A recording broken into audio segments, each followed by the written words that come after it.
शहजाद साहब, जब अमेरिका की जानिब से दिफाई तनसीबात पर हमला किया गया तो फिर बाद में ख़बरों की तफसील में ये बात भी शामिल थी कि ये एक यानी वन ऑफ एक्शन है अमेरिका का। अब ईरान की जानिब से भी कहा गया है कि उस कार्रवाई का जवाब है ये। कतर को पेशगी से मुतालिक मालूमात पहुँचाई गई थी। यहाँ से ये जो जारियत है ये आगे बढ़ सकती है या किसी तरह रुकने की भी सूरत नज़र आ रही है आपको? बहुत शुक्रिया जुनैद। जुनैद, बिल्कुल ऐसा ही लगता है। अब जो इत्तलात आ रही हैं कि एक कोऑर्डिनेटेड अटैक था, कतरीज की तरफ से भी कहा गया है कि पहले से उनको इन्फॉर्म कर दिया गया था। जिन यूएस बेसिस पे अटैक किया गया है उनको पहले ही खाली करवा लिया गया था और किसी किस्म का जानी नुकसान नहीं हुआ है।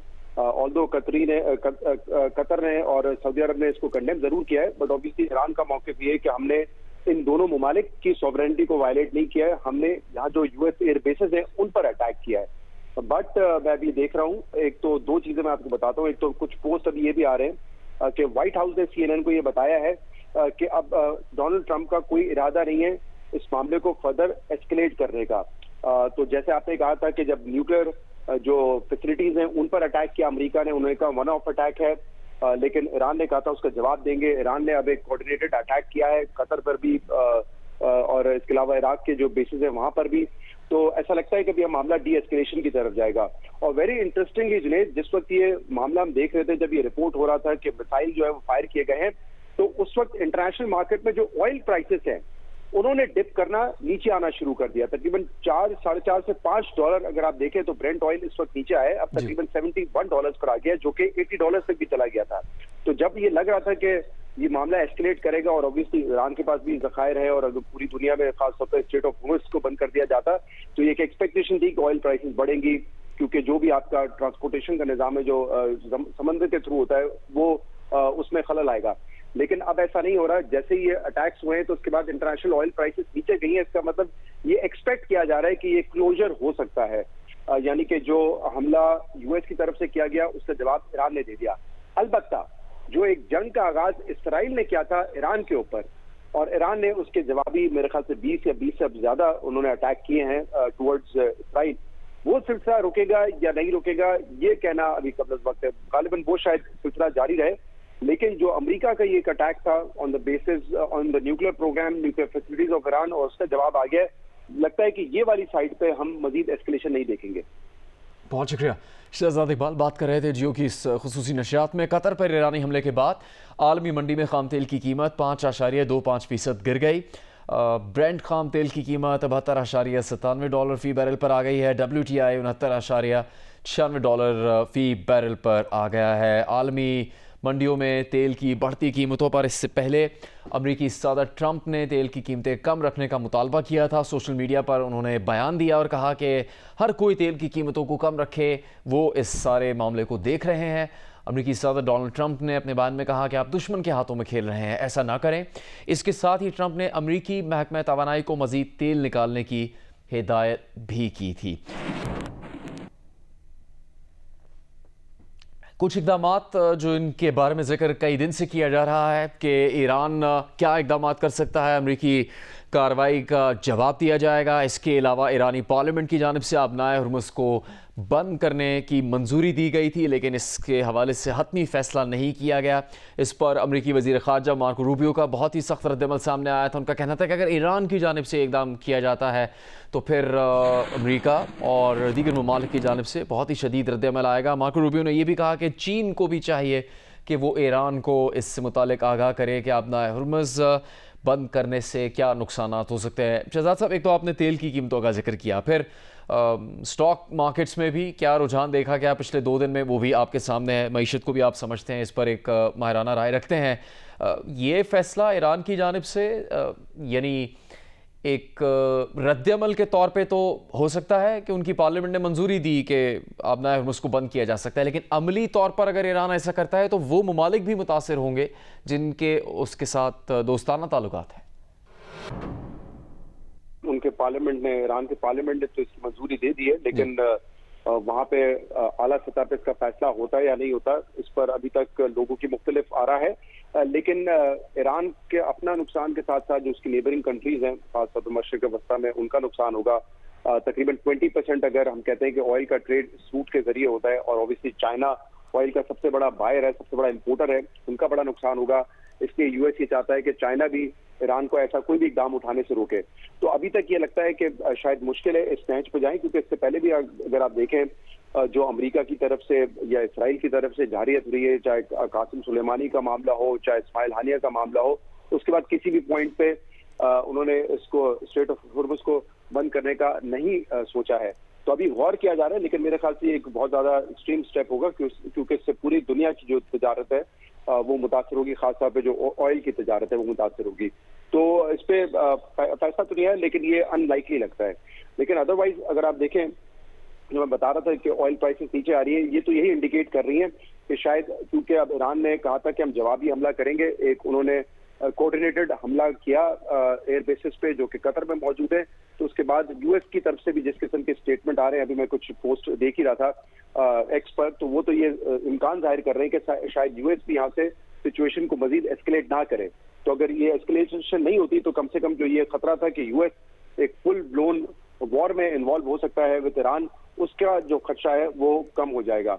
लेकिन जैसा मैंने अभी थोड़ी देर पहले कहा कि जो सिलसिला इसराइल ने शुरू किया था और उसका हदफ ये था कि जो न्यूक्लियर फैसिलिटीज हैं उनको हम तबाह करेंगे, और फिर बाद में इस किस्म की भी बातें आई कि जो रिजीम चेंज है वो भी करेंगे, ये जो सुप्रीम लीडर है उनको भी निशाना बनाया जा सकता है, वो आदाब तो पूरे नहीं हुए। लेकिन ये जो न्यूक्लियर फैसिलिटीज पे भी हमला हुआ है, जिसपे ईरान कह रहा है कि हमें कोई इतना ज्यादा नुकसान नहीं हुआ, लेकिन अगर आप मार्को रूबियो का इंटरव्यू सुने जो उन्होंने कल दिया है कुछ चैनल्स पे, तो वो ये कह रहे हैं कि बिल्कुल हमने ईरान को बहुत पीछे कर दिया है। यानी कि अगर वो करीब था न्यूक्लियर वेपन्स बनाने के, न्यूक्लियर हथियार बनाने के, तो अब उनको जो हमने नुकसान पहुंचा है उससे अनकरीब वो नहीं बना सकेंगे। लेकिन जब होस्ट से पूछा कि कितना अर्सा पीछे कर दिया उनको, यानी कि कितने साल, 2 साल, 4 साल, 5 साल, उन्होंने कहा ये सेंसिटिव इन्फॉर्मेशन है, ये हम नहीं फराहम कर सकते, लेकिन हम ये कह सकते हैं कि न्यूक्लियर फैसिलिटीज उनकी तबाह करके हमने उनको बहुत पीछे कर दिया है। यानी कि दोनों तरफ से एक शायद बयान जो है वो अपने हक में देने की कोशिश है। वो कह रहे हैं कि शहजाद साहब, आपने कुछ देर पहले बात की कि ये शायद मामला यहाँ रुक जाए, डी एस्केलेट हो पूरी सूरत हाल, तो इससे मुतालिक एक बहुत ही अहम बयान सामने आया फ्रांसीसी सदर इमानुएल मैक्रोन का। वो ये कहते हैं कि कतर में ईरानी हमले के बाद अफरा तफरी का ये चक्कर अब ख़त्म होना चाहिए। फ्रांसीसी सदर ने कहा कि फरीकैन को चाहिए कि वो सिफारतकारी की तरफ आए। फ्रांस के सदर इमानुएल मैक्रोन का बयान सामने आया है। वो ये कहते हैं कि अमरीकी एयरबेस पर ईरानी हमले के बाद अफरा तफरी का ये चक्कर ख़त्म हो जाना चाहिए।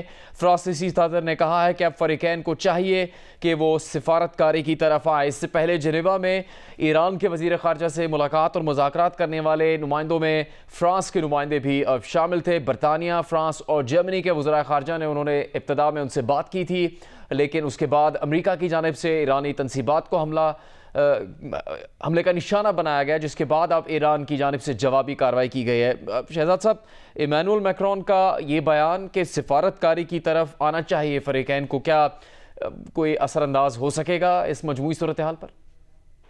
जी, जैसा आपने कहा, ये 3 ममालिक जो है इनकी, जिसमें फ्रांस भी है, जर्मनी और बरतानिया, इनकी ईरान के जो वजीर खारजा हैं उनसे मुलाकात भी हुई थी, बातचीत भी हुई थी, लेकिन कोई ब्रेक थ्रू नहीं हुआ था। ऑब्वियसली इस वक्त यूरोप की अगर आप पोजीशन देखें तो जब हमला हुआ ईरान की न्यूक्लियर फैसिलिटीज पे अमेरिका की जानिब से, तो उन्होंने ये कहा कि बिल्कुल ईरान के पास न्यूक्लियर हथियार बनाने के लिए नई यूरेनियम होना चाहिए, और ये दुरुस्त हुआ है। लेकिन साथ साथ में वो डिप्लोमेसी की भी बात कर रहे हैं कि डिप्लोमेटिकली इस मसले को हल करना चाहिए। मेरे ख्याल से सेंस तो इसी में प्रिवेल करती है कि यहाँ से मामले को अगर डिप्लोमेटिकली हल किया जाए। बट इसराइल के क्या अज़ाइम है वो हमें नहीं पता। शायद एक हदफ अगर वो कह रहे हैं कि हमने पूरा कर लिया है, जो न्यूक्लियर फैसिलिटीज थी उनकी तबाह कर दी है, और अमेरिका क्लेम कर रहा है कि अब वो कुछ सालों तक ये नहीं कर सकेंगे, तो शायद इसका मतलब ये है कि फिर इसराइल भी इस जंग को यहीं पर कंक्लूड करे। बट ऑब्वियसली उस पर कोई हतमी तौर पर नहीं कहा जा सकता। बट सेंस तो यही प्रिवेल करती है, जो कि सारे मशरिक़ वस्ता के लोग भी ये कह रहे हैं, तमाम ममालिक ये कह रहे हैं कि इस मसले का हल डिप्लोमेटिकली निकाला जाए। और जुनैद, ये तो हमें पता है ना कि मस्कत की सालिसी में मुज़ाकरात हो रहे थे अमेरिका के और ईरान के दरमियान, और जिस दिन इसराइल की जानिब से हमला हुआ उसके 2 दिन बाद ही जो है एक छठा दौर होना था इन मुज़ाकरात का।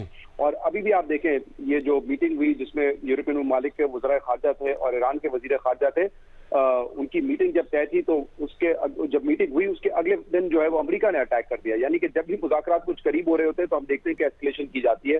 तो ये सिचुएशन को बेहतर हैंडल तो उसी तरीके से किया जा सकता है अगर ये मामला डिप्लोमेटिकली हल किया जाए। शहजाद साहब, एक और खबर है। इस दौरान अमरीकी महकमा होमलैंड सिक्योरिटी ने एडवाइजरी जारी करती है जिसमें कहा गया है कि ईरान की जानिब से अमेरिका पर साइबर हमलों का भी खदशा है। ईरानी हुकूमत के हामी हैकर्स अमेरिकी नेटवर्क्स को निशाना बना सकते हैं।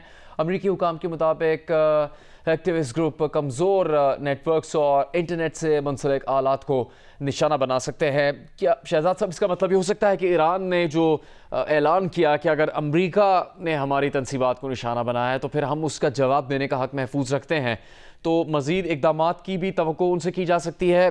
अगर तो अमरीकी इकदाम के बाद पैदा होने वाले इन हालात में फ्रांसीसी सदर या दीगर ममालिक की अपील का कोई असर नहीं होता। देखिए, फिलहाल तो यही पोजीशन लगती है कि ईरान की तरफ से भी इस हमले के बाद कहा गया है कि ईरान की तरफ से मजीद हमला नहीं किया जाएगा अगर अमेरिका की तरफ से कोई हमला नहीं हुआ या इस हमले का जवाब नहीं दिया गया।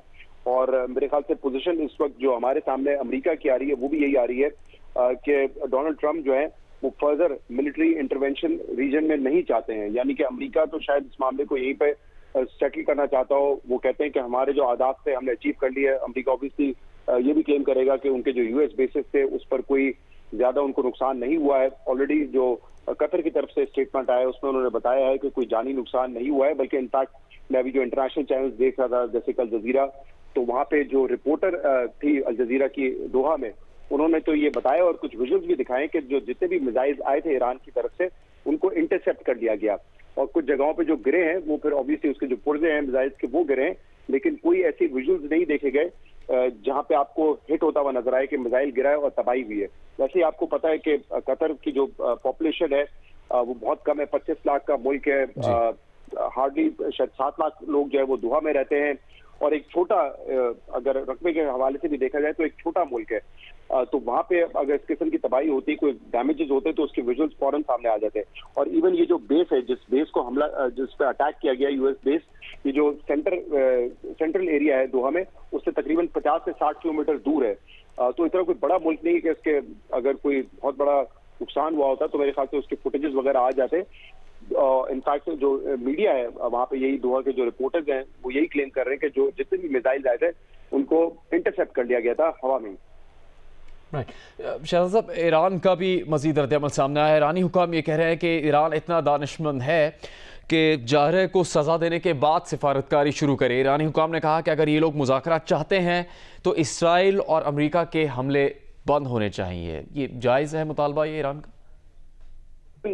दोनों तरफ से बड़ी वाज़ेह थी। ईरान ये कह रहा था कि हम किसी किस्म का न्यूक्लियर एटम हथियार नहीं बनाना चाहते हैं, लेकिन इनरिचमेंट का सिलसिला हम नहीं रोकेंगे। हम इसको अपने सिविल पर्पस के लिए इस्तेमाल करना चाहते हैं और उस पर हमसे जो है नेगोशिएट ना किया जाए।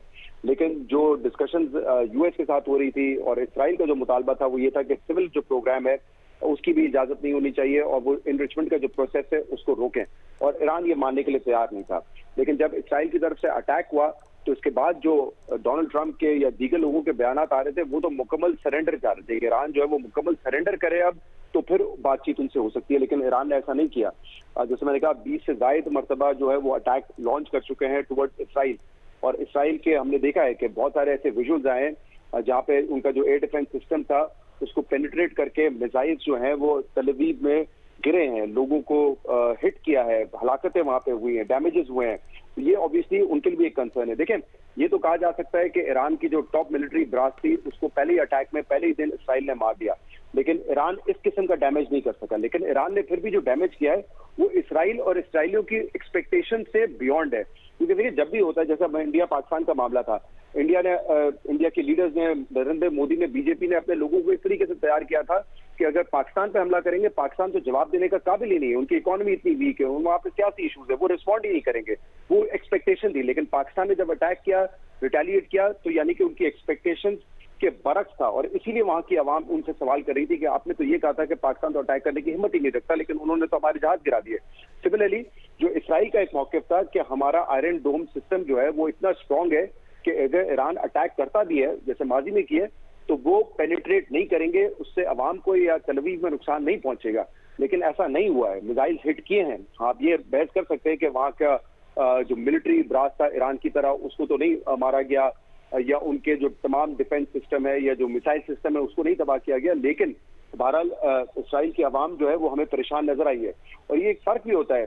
देखिए, जो ईरान या पाकिस्तान जैसे ममालिक है जहाँ पे दहशतगर्दी भी रही है, जहाँ पे खतरा भी रहा है दूसरे दुश्मन ममालिक से, वहाँ के फौज के साथ साथ उनकी आवाम भी एक बैटल हार्डन्ड हो जाती है और उनको पता होता है कि ये डेवस्टेशन के क्या क्या इम्पैक्ट, क्या असरात होते हैं। पाकिस्तान में तो आपको पता है कि इतने सालों में आवाम ने इसको बराह रास्त फेस किया है। इसराइल ने ये फेस नहीं किया है। उनके लिए एक बड़ी नई चीज है उनके अवाम के लिए कि उनको बंकर में छुपना पड़ता है, ना छुपे तो डैमेज हो सकता है, हलाकतें हो सकती हैं, लोग जख्मी हो सकते हैं।